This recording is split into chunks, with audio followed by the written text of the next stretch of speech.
So we are dealing with space bees.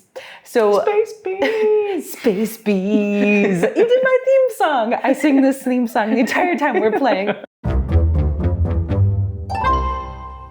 Hey everybody, what is up? My name's Mackenzie. And I'm Jonathan. We are husband and wife, and we'd like to welcome you to TerreDice. And today we're taking a look at Apiary by Stonmaier Games. Now, if you have not heard the buzz about this game, you've been hibernating or something, because let me tell you, this is out of this world, and you might want to carve some space on your shelf for it. Okay, honey, let me take it from here. That one stung a little. Okay, I'm running out of bee puns. We gotta get on with the video. All right. So if you want to play this 1 to 5 player game, strap on those bee space helmets and let's blast off into this review.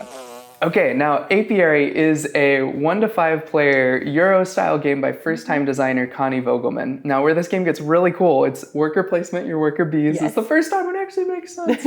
I'm always like, make it make sense. It does. So you place your bees on these spots, and you're gonna get to take actions. Now, the strength of that action is gonna be depending on the strength of your bee. You're gonna start with pretty low strength bees. Essentially, at each of those locations, your bees are gonna get bumped. When they get bumped by a new bee coming to that location, they come back to you and they're going to level up. So they start as a 1 and then a 2, a 3, a 4, and they come up to 4 strength bees. Now some of the locations actually have 2 slots where the first time you get bumped, you actually get bumped just 1 space down, and those will add the strength of the 2 bees that are there to take that action. So if I have a strength 2 there, someone places a strength 3 there, I get to take that action at strength 5. Yes. So, including yourself, you can also go to the same location twice. Yeah, just any 2 bees, yeah. Yep. So the bumping mechanic's pretty cool because it means it's not an exclusive worker placement. It's always inclusive spaces where you can always take the action if you want. Now, a couple interesting things. Your bee has a maximum level of 4 strength. Once you place that bee on its 4 strength journey, that's probably the last time that bee is going out, because when it gets recalled or bumped, that bee has taken its last journey. However, when you place a 4 strength bee on a location, there's always a bonus. So you get to do an extra thing for placing that 4 strength bee. So in the case of the convert action, which is my favorite action on the board, this is a resource conversion action. I can convert up to, X number of resources by trading, by, pollen, for water, for wax, honey, but you can actually teach dances. So the dances are the communication that the bees have, like the waggle dance. And so I can, basically when the game starts, there's these tiles that are out that have empty spaces on the equation for what gets traded. And I can actually say, I'm gonna make it so that when you do this conversion, you pay this, and that's what you get. And so once I do that, that's my dance, I've taught that, I'm gonna get points whenever other people take that conversion action. What are you trying to do though? Like generally, you're gonna get points a lot of different ways, but you're trying to create a successful hive ship thing that you have on your starting board that's made of various different types of tiles that includes recruits and developments and farms. Your farms are your production. Your recruits are people who are transactional tiles. When I do this, I get this. Your developments are instant effects that you're getting. And then also you're creating these carvings in your hive that are giving you end game points. That's generally how you'll build your hive ship. You can add frames as well because you got this kind of interesting shape that's unique to you. But you can add these other ships alongside that give you 4 more spaces. The other way that you earn points is by earning the queen's favor. Whenever you would go in excess of the resources that you're capable of holding on your ship, because your ship has spaces to hold each of those resources you're producing, you can give those resources to the queen. There are also a couple other ways to gain queen's favor. When you do that, you're going to gain points on the queen's favor track, which slowly builds up to give you points as well. It ramps up really fast towards the end. So that's kind of the 2 strategies you can go. And we've seen people win going up both tracks. So we've seen people who spend a lot of time on queen's favor, people who spend a lot of time on just development. Early points, yeah. And they both came out pretty close. The last one I didn't mention with the 4 strength workers, when those go out for their very last turn as a 4 strength worker, when they get bumped or recalled, they're going to hibernate. Yep. So basically they've gone, they're now going to go hibernate. They become a little husk thing.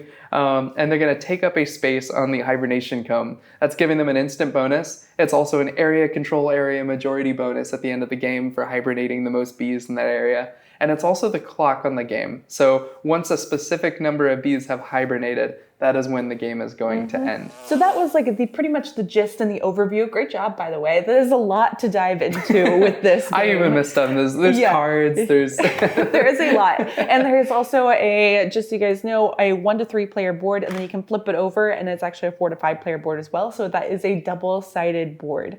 So we are dealing with space bees. So Space bees! Space bees. You did my theme song. I sing this theme song the entire time we're playing. Please. And no, it's not a real theme song yet. Anyways, I digress. All right. So space bees, we are in space and we are colonizing, and we are trying to build pollinizing and colonizing. The loose storyline is that humans have faded away and now bees control the population, and they are exploring the universe and spreading their bee-like power out. And I think the theme, for a theme I'd never really thought about, ended up working really well in this game. I think it was very, very true to theme. I had never thought about space bees before, but I feel like this is space bees. I feel like this is how you would do it. I love the mechanic that you get to add the the dice bees up together based on who is at that location. Yeah, so like my 2 plus your 3 is actually a 5. Yeah, I've never seen that done in a worker placement before. Usually it's you go there, you get bumped, or you can't go there because I've already gone there. I love that you use this cooperative aspect where you actually need hire people to go there. So you want people to be doing well, but then you also want them to bump you, because that is how you're going to progress and get more powerful and eventually end the game, because you guys are going to have to go into hibernation and move down to that section. So it's a very different worker placement than I've ever seen before. Yeah. So tell me, did you feel really disincentivized from bumping me, or did you I guess how much of a setback did it feel like if you had to level up one of my bees to level 4, for instance? I felt like I needed to go there anyway. It was a tug in the pole. It's more about you try to place yours where I'll bump it, and I try to place mine because where, I also needed you to have high numbers so that you would benefit me in certain spots. With the explore action, I really needed that to also be a high number. And in the advance action, that also helps too with being able to get those higher cards that you need to pull into your section. And also it is worth playing, worth doing their dance sometimes when you need to do the conversions. Yes, it is very much a tug and a pull. That's another thing. The dance section. Let's dive into that. So when this game was being explained to me, I was like, okay, bees in space, okay. And then Jonathan was like, okay, and then you're gonna teach a dance. I was like, what? What do you mean? It was so out of left field for me in a space themed game, but I loved it. I thought it was such a creative way of creating your own resource and getting to mix up the game each time of what you specifically need that game. And I think I played a different strategy each time, and the outcomes were really different. There was one time I won both of these games, but I went heavily first into advanced points, and I didn't do I didn't teach a dance at all. But then the next time I did a queen's favorite and taught a dance, and hardly did any with the other points. So to me, it felt very well balanced, and it really just was what I needed that game. So we didn't mention very much before, but there are these research cards.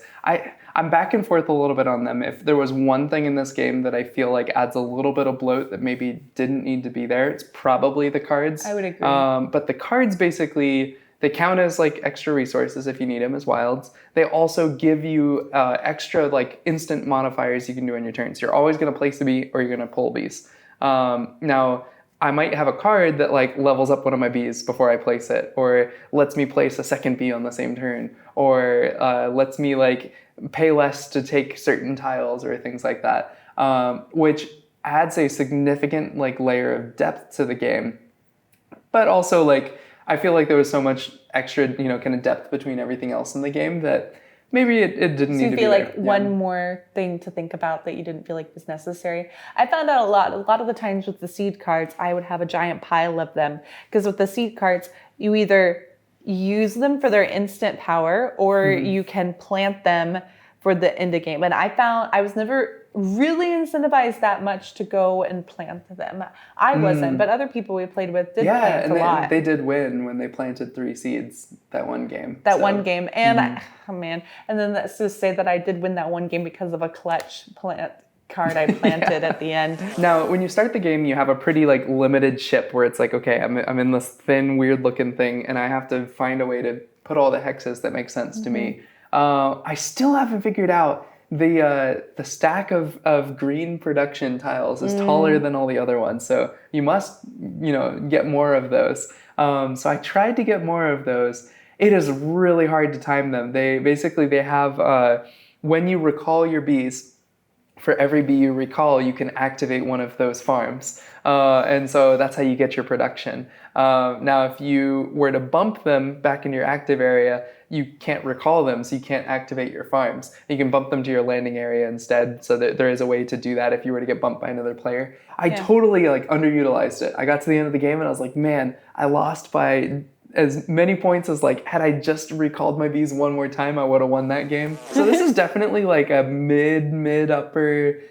It's not like crazy heavy, but it's definitely like a crunchy game. It's one where you're doing enough math with okay, I get this and it's a 3 and I change it to a 4 and then I add to that it's a 6.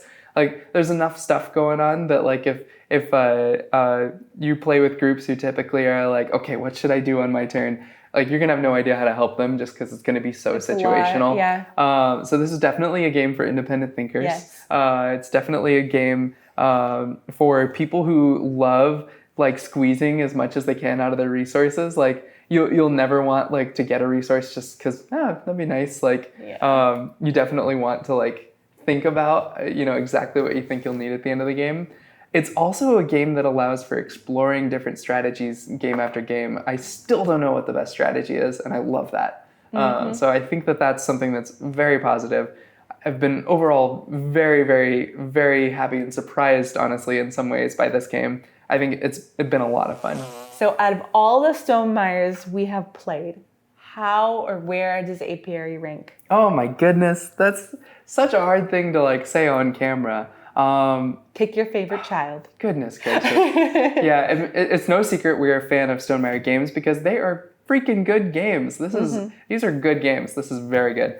I think Scythe is still my favorite. Easily in the top 4 for me, I would say. So I'll leave it there. Apiary is in your top 4. In my top 4. Mm-hmm. Okay. I would say, I'm not, okay. So I would say Scythe is probably my number 1. No, wait. Viticulture is my number 1. Viticulture is my number 1. Okay, so it's not 1 or 2. But I would say it ranks in the 4th or 5th position. It goes back and forth. Yeah, but that's out of a lot of really good games. Yeah, a really solid game coming from Stonmaier Games. And you guys can put down below what you think order or what your favorites are of all of the Stonmaier, because they are getting quite the lineup, quite a reputation at this point. I think this is another solid production. Bees in space. Didn't think much of it going in, came away absolutely loving these mechanics and the brain burner that it gave me. Thank you. But thank you so much to Stonmaier Games for letting us check out this game of Apiary. As always, thank you so much for watching. If you like this video, make sure to like and subscribe, hit that notification bell so you know whenever we put out a new video, and we'll see you next time. Happy playing! Space bees, space bees. At first we were just buzzing to the flowers, and now we have superpowers. So we blast off into space for the good of the bee race. Space bees, space bees. Yeah! Sting.